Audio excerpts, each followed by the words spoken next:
सभी प्रशिक्षुओं, first year DElEd course करने वाले सभी प्रशिक्षुओं को नमस्कार। मैं संतोष कुमार आप लोगों के बीच pedagogy of mathematics code F7 विषय लेकर आया हूं।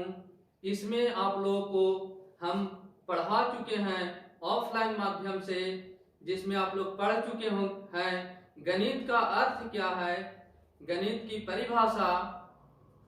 अब हम आप लोगों को आज ऑनलाइन माध्यम से बताने जा रहे हैं कि गणित की प्रकृति यानी नेचर ऑफ मैथमेटिक्स के बारे में समझने का कोशिश करेंगे। जैसे हम लोग जानते हैं हर व्यक्ति का स्वभाव गुण अलग अलग होता है, ठीक उसी प्रकार से शिक्षा के क्षेत्र में कई विषय हैं। सभी विषय का गुण विशेषता, उसके अंदर जो अध्ययन करने वाला जो मटेरियल है वो एक जैसे नहीं होते हैं, उसमें भी अलग अलग होता है। तो ठीक उसी प्रकार से आज हम अध्ययन करेंगे कि गणित के में क्या पढ़ाया जाता है, कैसे उसकी विशेषता क्या है, उसका नेचर यानी प्रकृति को समझने का कोशिश करेंगे। तो गणित की प्रकृति आइए आज हम लोग समझने का कोशिश कर रहे हैं। तो प्रशिक्षुओं ध्यान देंगे, पहला जो प्रकृति है गणित विषय का, कि गणित में हम लोग सब लोग जानते हैं गणित में संख्याओं, स्थान, मापन इत्यादि का अध्ययन किया जाता है। संख्याओं जैसे आप लोग सब लोग जानते होंगे, संख्या 1 2 3 4 10 20 50 कई संख्याएं हैं। तो इन सभी संख्याओं का अध्ययन हम लोग गणित में करते हैं। स्थान है तो गणित हम लोग स्थानीय मान बताता है कि किस संख्या का, किस अंक का स्थान कहाँ है, कितना दूर पर है एक संख्या दूसरी संख्या से। यह स्थान हम लोग को पता चलता है गणित के ज्ञान से, गणित के अध्ययन से। गणित में हम लोग मापन का अध्ययन करते हैं। जैसे हम लोग को दूरी मापना है तो दूरी मापने के क्रम में हम लोग सेंटीमीटर में भी मापते हैं, मीटर में मापते हैं, किलोमीटर में मापते हैं। यदि द्रव्यमान मापना हो तो हम लोग केजी में मापते हैं। तो इन सभी का जैसे 5 kg 2 kg है ना, माप करते हैं। तो इस प्रकार से हम लोग गणित में संख्याओं, स्थान, मापन इत्यादि का अध्ययन किया जाता है, अध्ययन करते हैं। ये गणित की एक प्रकृति है ना, एक विशेषता है। दूसरा है, आप लोग ये समझ गए होंगे पहला पॉइंट कि गणित में संख्याओं, स्थान और मापन का अध्ययन किया जाता है। अब समझिए गणित का जो ज्ञान का जो आधार है, जो मूल है ना, ज्ञान गणित में जो हम लोग ज्ञान प्राप्त करते हैं उसका जो आधार है यानी बेस है वह ज्ञानेंद्रियां है, यानी हमारा सेंस है। ज्ञानेंद्रियां आप लोग जानते होंगे हमारे शरीर में ज्ञानेंद्रियां हैं। उन सभी ज्ञानेंद्रियों का हम लोग यूज करते हैं ज्ञान प्राप्त करने में, और उसमें ज्यादातर हम लोग यूज करते हैं गणित के ज्ञान प्राप्त करने में। अब तीसरा आप लोग समझिए, गणित की अपनी भाषा होती है।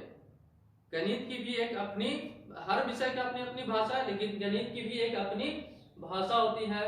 भाषा के रूप में हम लोग है ना बहुत सारा जोड़ है, प्लस है, माइनस है ना, गुना है, यानी मल्टीप्लिकेशन, कई तरह का है, और उन सभी को मिलाकर के एक अपनी भाषा का निर्माण होता है।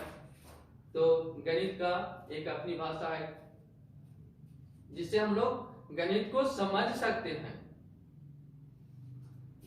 अब आगे का प्रकृति है कि गणित में किसी भी वस्तु का गणित में हम लोग संबंधात्मक, संबंध यानी रिलेशन, तथा मात्रात्मक उसका क्वांटिटी है ना ज्ञात कर सकते हैं। गणित के ज्ञान से, गणित के पढ़ने से, गणित के अध्ययन करने से दो वस्तुओं में या कई वस्तुओं में हम संबंध ज्ञात कर सकते हैं और मात्रात्मक भी संबंध, मात्रात्मक ज्ञात कर सकते हैं, उसकी मात्रा ज्ञात कर सकते हैं और संबंध भी ज्ञात कर सकते हैं वस्तुओं के बीच। वस्तुओं के बीच संबंध भी बताया जा सकता है और मात्रा भी बताया जा सकता है। जैसे आप लोग समझने की कोशिश करेंगे संबंध कैसे ज्ञात किया जाएगा। गणित में हम लोग यूज करते हैं, जैसे मान लिया जाए है एक रेखा, दूसरी रेखा, तीसरी रेखा, पहली रेखा, दूसरी रेखा और तीसरी रेखा। पहली रेखा ए है, ये पहली रेखा है, दूसरी रेखा, तीसरी रेखा। पहली रेखा दूसरी रेखा के समानांतर है और दूसरी रेखा तीसरी रेखा के समानांतर है। तो इस प्रकार से हम कह सकते हैं कि पहली रेखा और तीसरी रेखा आपस में समानांतर है। तो ये संबंध बताने का कोशिश करता है। तो गणित के ज्ञान से वस्तुओं के बीच संबंध ज्ञात कर सकते हैं, रिलेशन ज्ञात होता है, मात्रात्मक ज्ञात होता है। नहीं मान लीजिए कि मात्रात्मक कैसे थे, ये 3 सेंटीमीटर है एक वस्तु, दूसरा वस्तु की लंबाई 6 सेंटीमीटर है, तो हम बोलेंगे कि इसकी मात्रा दूसरी वस्तु की मात्रा है ना बड़ी है पहली से, 3 सेंटीमीटर ज्यादा है। तो ये मात्रा बता रहा है कि ये बड़ा है और ये छोटा है। इस तरह से दो वस्तुओं के बीच या कई वस्तुओं के बीच हम लोग मात्रात्मक संबंध भी ज्ञात करते हैं और रिलेशन भी ज्ञात करते हैं, यानी संबंध बताता है और इसकी मात्रा भी बताती है। फिर नेक्स्ट पॉइंट है, आप लोग समझिए कि गणित के ज्ञान से है ना, गणित के पढ़ने से एग्जैक्ट है ना, गणित एग्जैक्ट बताती है, एग्जैक्ट ज्ञान देती है। स्पष्ट, गणित के अध्ययन से एग्जैक्ट, स्पष्ट यानी क्लियर, तार्किक यानी लॉजिकल और एक क्रमबद्धता रहती है। अर्थात कहने का मतलब है कि गणित के पढ़ने से, गणित का अध्ययन करने से विद्यार्थी भूलते नहीं हैं। गणित एक बार यदि समझ में आ गया ठीक से तो उसको एग्जैक्ट हो जाता है, बैठ जाता है। स्पष्ट, गणित की स्पष्टता लाती है। गणित के पढ़ने से आपको कहीं भी डाउट नहीं रहेगा, है ना, संदेह नहीं रहेगा। तार्किक यानी लॉजिक है ना, बुद्धि को विकसित करता है, जिसे हम लोग लॉजिकल यानी तार्किक विवेचन भी करते हैं, तर्क के द्वारा समझते हैं। और एक क्रमबद्धता रहती है गणित ज्ञान से, कि एक क्रमबद्धता यदि नहीं रहेगा तो गणित के पढ़ने वाला विद्यार्थी समझ नहीं पाएगा और लंबे समय तक याद नहीं रख पाएगा। तो इसलिए कहा गणित में एक क्रमबद्धता होती है। यही कारण है कि गणित पढ़ने वाला विद्यार्थी एक बार समझ जाने पर उसको लंबे समय तक वो याद रहता है, मतलब भूलता नहीं है, कंसेप्ट क्लियर हो जाता है। नेक्स्ट समझिए, गणित की प्रकृति है कि गणित का जो उपयोग है, अनुप्रयोग है, जो एप्लीकेशन है, वो कई विषयों, अलग अलग क्षेत्र में, शिक्षा जगत के अलग अलग विषयों में किया जाता है गणित का प्रयोग। यदि गणित का जो प्रयोग होता है उसमें फिजिक्स में भी हम लोग को देखने को मिलता है। आप लोग सब लोग पढ़े होंगे फिजिक्स, देखिएगा फिजिक्स में भी गणित का प्रयोग मिलता होगा, मिलता है गणित का प्रयोग। केमिस्ट्री में मिलता है, केमिस्ट्री में आप लोग पढ़े होंगे, जो फिजिकल केमिस्ट्री है उसमें पूरा आपका गणित का प्रयोग होता है। जीव विज्ञान के भी क्षेत्र में गणित का प्रयोग होता है। इस तरह से अन्य विषयों में भी, अन्य विषयों जैसे इकोनॉमिक्स हो गया, स्टैटिस्टिक्स है, सांख्यिकी है, इन सब, कंप्यूटर है, कई सभी विषयों में गणित का प्रयोग मिलता है, कुछ ना कुछ मिलता है। जैसे इतिहास भी है तो वहां भी गणित का हम लोग प्रयोग करते हैं। जैसे ईस्वी सन पे याद रखते हैं 1947, 1912, तो गणित का हम लोग यदि जानकारी ना हो, गणित का ज्ञान ना हो तो हम वहां भी हम लोग नहीं समझ पाएंगे, सोशल साइंस में भी नहीं समझ पाएंगे। तो इसलिए गणित का जो प्रयोग है कई विषयों में किया जाता है प्रयोग। और यही कारण है कि कहा गया है, किसी ने कहा है कि जिस प्रकार से मोर के सिर पर मोर का पंख सुशोभित होता है, ठीक उसी प्रकार से सभी विषयों में गणित विषय सुशोभित होता है। तो यहाँ एक ध्यान देने वाली बात है, अभी हम आप लोग को बताए कि गणित का जो प्रयोग है वह कई विषयों में होता है। तो यही कारण है कि किसी ने कहे हैं कि जिस प्रकार से मोर के सिर पर मोर का पंख सुशोभित होता है, ठीक उसी प्रकार से सभी विषयों में गणित विषय सुशोभित होता है।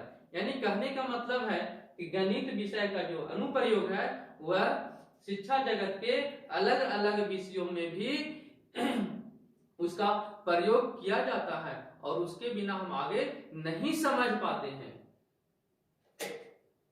इतना आप लोग समझ गए होंगे।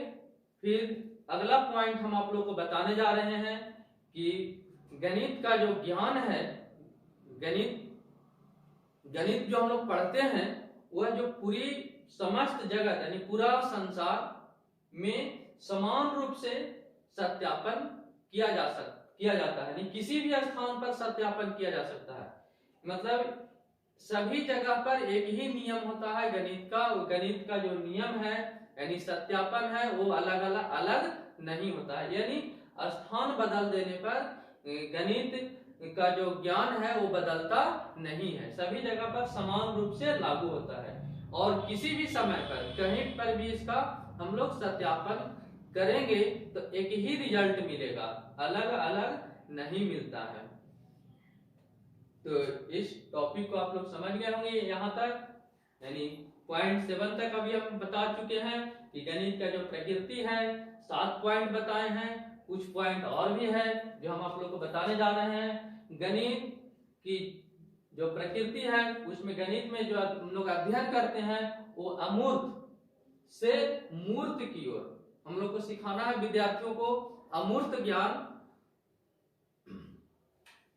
को मूर्त की ओर लाया जाए। अमूर्त मतलब जो दिखाई नहीं देता है और मूर्त मतलब जो दिखाई देता है। तो अमूर्त चीज से मूर्त चीज की ओर सिखाया जाता है। तो अमूर्त से मूर्त की ओर गणित विषय का ज्ञान होता है।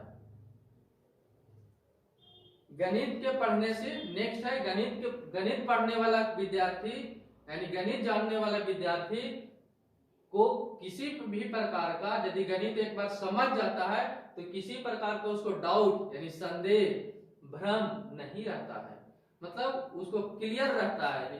गणित पढ़ने वाला एग्जैक्ट है ना, ठीक रहता है, स्पष्ट क्लियर रहता है। यही कारण है कि उसको किसी प्रकार का डाउट नहीं होता है। नेक्स्ट है कि गणित के पढ़ने से विद्यार्थियों में आत्मनिष्ठ यानी ऑब्जेक्टिव मतलब ऑब्जेक्टिव का विकास होता है और विद्यार्थियों में आत्मविश्वास यानी कॉन्फिडेंस की भावना का विकास होता है।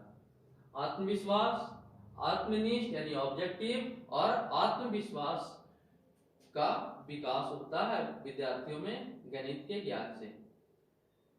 फिर है नेक्स्ट है कि वातावरण में जितना भी हम लोग वस्तु देखते हैं, वातावरण में कोई भी वस्तु देख रहे हैं, उन सभी वातावरण में मिलने वाले वस्तुओं को हम लोग संख्यात्मक रूप में दिखा सकते हैं, उसको संख्या में दिखा सकते हैं। यानी गणित वातावरण के हर क्षेत्र से जुड़ा हुआ है, वातावरण में हर जगह जुड़ा हुआ है। हम लोग चलते हैं, उठते हैं, बैठते हैं, है ना, पढ़ते हैं, लिखते हैं, सभी जगह गणित का प्रयोग होता है। वातावरण के हर क्षेत्र में संख्यात्मक रूप से हम दिखा सकते हैं। जैसे चलते हैं तो आज चले 2 किलोमीटर, 4 किलोमीटर, खाते हैं तो आज है ना 2 रोटी खाए, 4 रोटी खाए, इस तरह से हम कह सकते हैं, संख्यात्मक रूप में दिखा सकते हैं। हम अपने वातावरण में दैनिक जीवन में होने वाले आवश्यकताओं वस्तुओं को हम लोग दिखा सकते हैं। तो इस तरह से वातावरण में जो भी हम लोग क्रियाकलाप करते हैं उन सभी क्रियाकलापों को हम संख्यात्मक रूप में, संख्यात्मक मान में दिखा सकते हैं। इस तरह से हम लोग वातावरण में होने वाले क्रियाकलापों का गणितीय रूप में दिखा सकते हैं, यानी संख्यात्मक रूप में दिखा सकते हैं। इस प्रकार से हम निष्कर्ष के रूप में कह सकते हैं कि सभी विषयों की अपेक्षा जो हमारा गणित विषय है वो अधिक सुदृढ़ है। तो इतना आप लोग समझ गए होंगे कि गणित विषय की प्रकृति क्या है। तो आज का क्लास इतना ही होता है। सभी को धन्यवाद आज के क्लास सुनने के लिए।